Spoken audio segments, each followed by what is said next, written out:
Hi guys! Papaganahin natin yung ating Xerox machine. Tagal ko na kasi hindi ito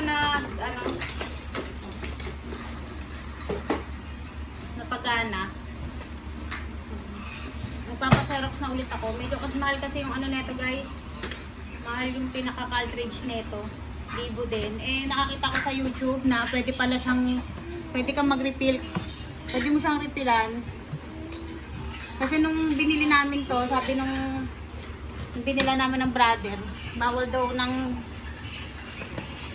refillan to kasi daw baka daw nasira. Eh nakapanood ako sa YouTube, yung iba nagre-refill sila kasi nga mahal ng pinaka-powder na ito. Nakakita ko sa Shopee. Pero bago ako bumili sa Shopee, bumili muna ako ng brand new. Kasi wala na yung pinakalalagyanan ng powder nung neto. Natapon ko na. Ito. Yung pinaka-refill neto nasa 200 lang. Pero itong buong ganito guys, 1.8. Ayan. Kaya nang hinayang ko bumili. Tsaka ang mahal ng Xerox pag ginamit. Mahal ang pa-Xerox ko guys pag bumili ako ng bago nito. Eh ngayon, bumili ako. Magta-try ako mag-refill pag naubos to.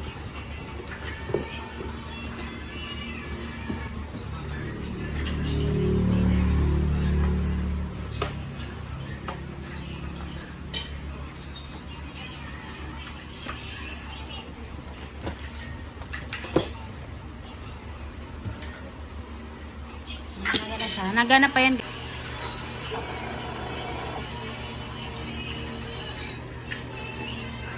Makaka-copyright ako eh.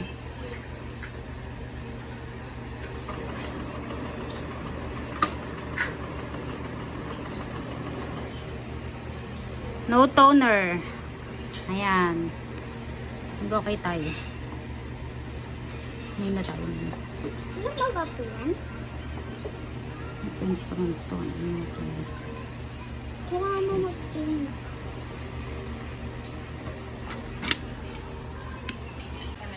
Nagana pa to. Kaya lang mahal kasi ng neto. Buti nga nagmura na eh. Dati 3,000 yung neto. Old fashion na kasi. Nakalagay? Ha? Itlog nakalagay. Yung lagyan ng itlog. Ayan po guys. Oh, tuya. Ha? Okay na. Paserox.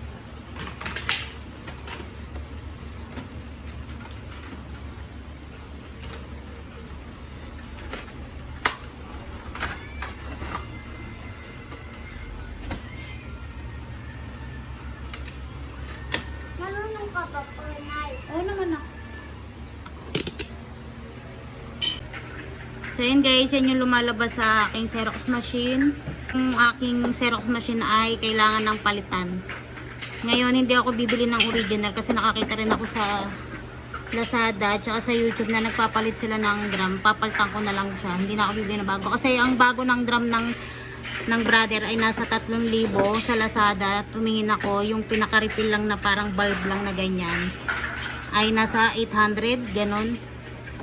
Bibili ako tapos ako na rin na magpapalit. Madali lang naman palitan guys. Sana lang di tayo pumalpak. Ayan. Susunod na lang ulit. Ayan guys, pakita ko sa inyo yung drum. Ito yung tinatawag nilang drum. Ayan. Medyo sensitive kasi yan sa sa ilaw pag nililinis. Eh hindi ko pa alam yung ganong na hindi pala siya pwedeng sa liwanag. Ngayon bibili ako nito. Nakakita ko niyan ay nasa 800 yung buong ganito. Pag ito lang 280. Ngayon ibibiling ko lang yung ganito para mas makamura tayo. Tapos ako na rin na magpapalit. Madali lang naman yan. Nakita ko dun sa YouTube. Yan lang yan tatanggalin. Tapos madali na siyang tanggalin. Pero medyo sensitive daw tong drum na to kasi hindi siya pwedeng hindi pwedeng maliwanag pag nagpalit ka nito. Dapat nasa dilim ganyan. Yan, dapat nasa ganyan.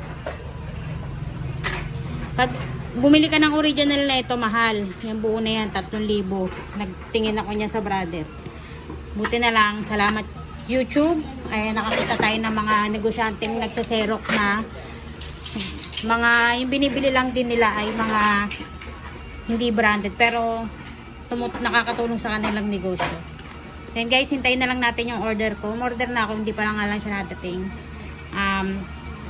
Papakita ko sa inyo kung paano ko rin papalitan tong drum. So yan guys, lumating na yung order ko sa Lazada pala guys, sa Shopee ako na Shopee. Sa Lazada pala, yan. Yung drum. Try natin, ipapalitan ko na siya. Ayan. Ngayon medyo maliwanag pa yung, papakita ko sa inyo kung paano ko siya tanggalin. Pero pagkabit ko siguro, kasi kailangan nasa madilim na part siya pag nagpalit kayo ng drum kasi sensitive daw sa liwanag to. Kaya tatanggalin muna natin yung luma, tapos papalitan natin ng bago. Maghanap ako ng pesto na medyo maliwanag. Gamit lang tayo ng flat. No.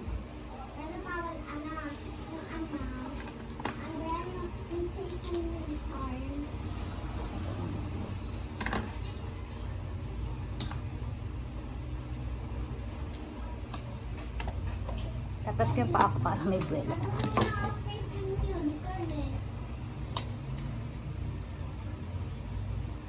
Tapos bago natin siyang tanggalin, ilagay natin ito sa gitna. Tapos ito, nakikita nyo yung letter C na yan. Ito yung tatanggalin natin. Gamit tayo ng flat para matanggal siya.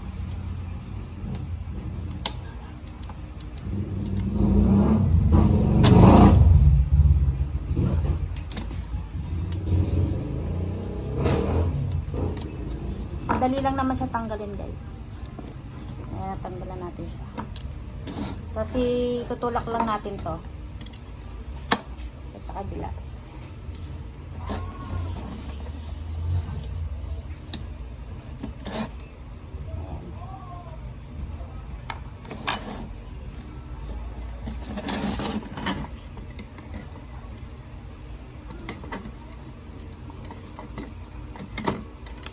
May nalaglag siya. Ito may nalaglag.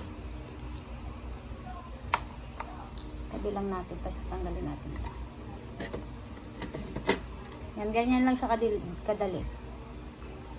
Tapos linisin na lang muna natin to bago natin ikabit yung bago. Wait lang guys, kung wala akong panlinis. Yan guys, kung wala ako ng bulak.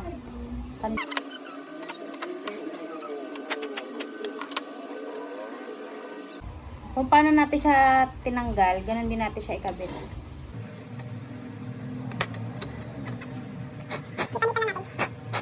Kasi may roll na block yan. Kasi siya na guys kung di ko alam mga tawag. Yan, try natin patay yung ilaw. Baka baka napaso yung patay ilaw. Dito po. Oo. Baka kita pa rin tayo. Ay, hindi tayo kita. Wait. Yan guys, may papel pa rin siya nakalagay.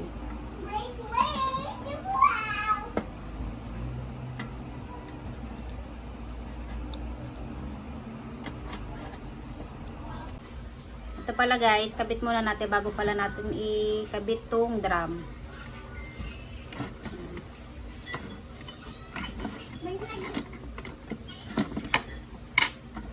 Hindi, nilagay ko na yung drum. Tapos ipasok natin ito dito. Ayan. And then, tsaka natin, ayan, napasok ko na. Ito, binalik ko na. Tapos, ipasok ko na dito.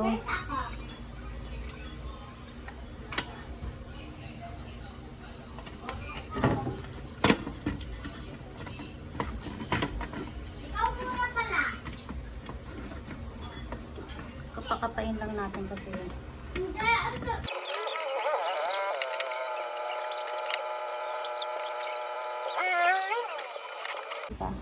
Tapos balik lang natin kanina yung tinanggal. Yung parang letter C. Ito. Balik lang natin dito sa may dito.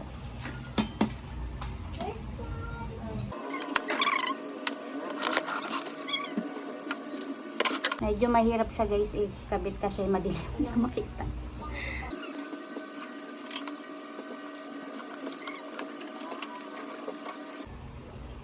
Guys, ikabit ko muna, buksan ko yung ilaw ah. Takloban ko na lang ng ano ko.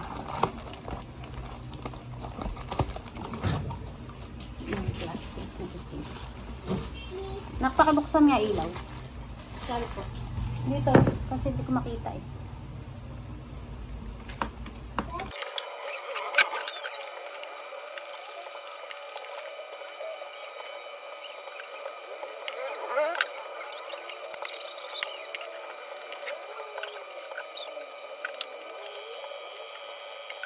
Yan guys, gamit ako na ito kasi napakaliit talaga nung pagkakabitan ko yan. Oh. Hindi ko mailusot-lusot kasi.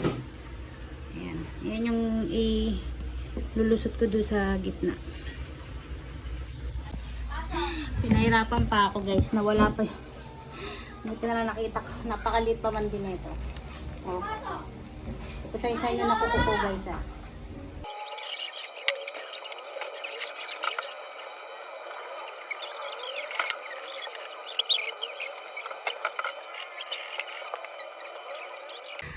Wish me luck guys kung ubra ba yung aking ginawa.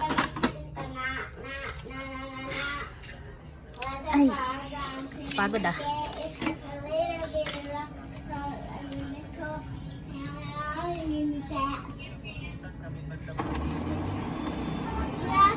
Kinakabahan ako.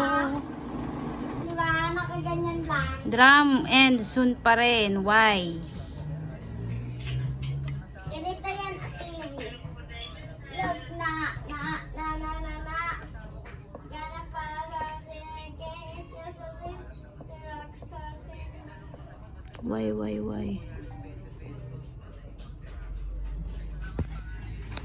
So, yun guys. Natapos ko na siya. Nakakakain na siya ng Xerox, ng papel. Kanina kasi hindi siya nakakakain ng papel eh. Tapos, okay na yung drum na kinabit ko. Ang problema na lang guys, ito. Yung pagkaka-Xerox. Para ano siya sa gitna. Ayan. Ano siya, malabo siya sa gitna niya. Ayan o. Tapos, chinek ko siya, nanood ako ng YouTube, sa YouTube guys. Lahat ng pinanood ko, meron akong i-open ko ulit yung mga ano ko, may nakita ko yung pinaka-black niya, yung gitna niya, puti na. Tapos yung the rest niya sa gilid, black pa. So yun, maghanap ako sa Lazada kung merong ganon. Kung hindi, bibilin ko na lang yung buong cartridge na lalagyanan, buong lalagyanan ng drum. Kasi yung buong lalagyanan ng drum na yun, nasa 700 plus, 800 plus. Naghanap pa ako ng seller na medyo maganda yung review. Kasi yung iba, bumili sila, tapos iba yung diniliver. Tapos yung, meron naman ako nakitang comment, isa lang nag-comment na, laking tipid daw nila, gano'n. Bago ko siya i-add ko to cart, magre-review muna ako ng Ngayon guys, hindi ko pa siya magagamit pang negosyo kasi nakakaya naman kung natin sa estudyante na ganito. Ayan. Kung malabo yung gitna niya, 'di ba? So yun guys, abangan na na lang natin. Idudukson-dukson ko na lang yung vlog guys netong pag-ayos ko sa sa brother. Baka malito yung mga ko diyan, friend ko diyan. So yun guys, hintayin na lang natin dumating yung orderin ko kung may ma-order ako. Tapos papakita ko sa inyo kung yung okay na yung Xerox ko. Hi guys. Dumating na yung order ko na drum sa Lazada. Try natin kung uubra ba siya sa aking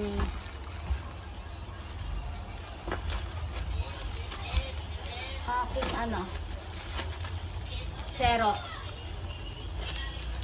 Ang aking Xerox ay brother. Ang model niya ay DCP 765. Ayan. Umorder ako sa Lazada ng kanyang drum kasi yung drum na original ng brother ay napakamahal. Tatry natin itong local kung maganda ba yung quality niya. Tapos kung maganda, pwede na tayo dito na lang bumili kaysa yung original. Kasi yung original nito nasa 3,000, ito ay nasa 700. Something lang. Open natin. Kasi sabi ni seller, i-video ko daw habang ino-open.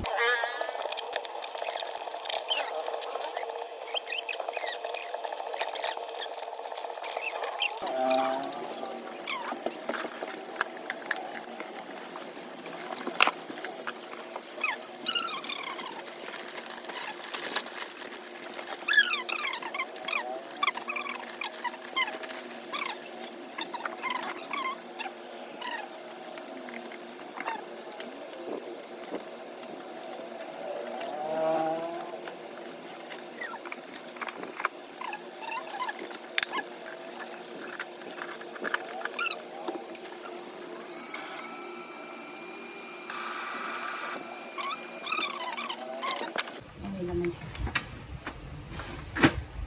Ito yung siseros natin. Black and white to guys ha.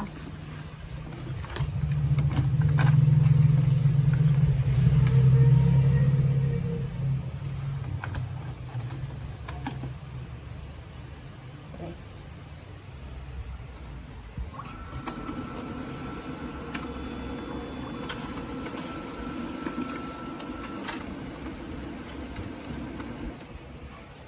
Nakakabahan ako ah.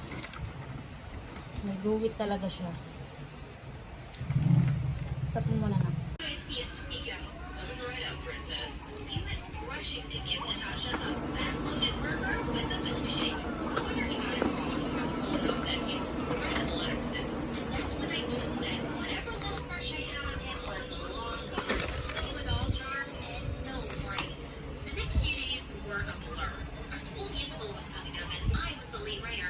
Pero okay na no.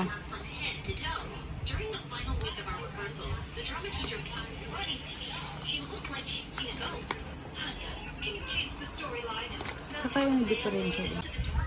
So yun guys. Okay na yung Xerox niya. Kaya lang may guwit siya. Yan. Hindi ko alam talaga kung saan yung guwit na. Pero malinaw na siya ngayon. Ayan.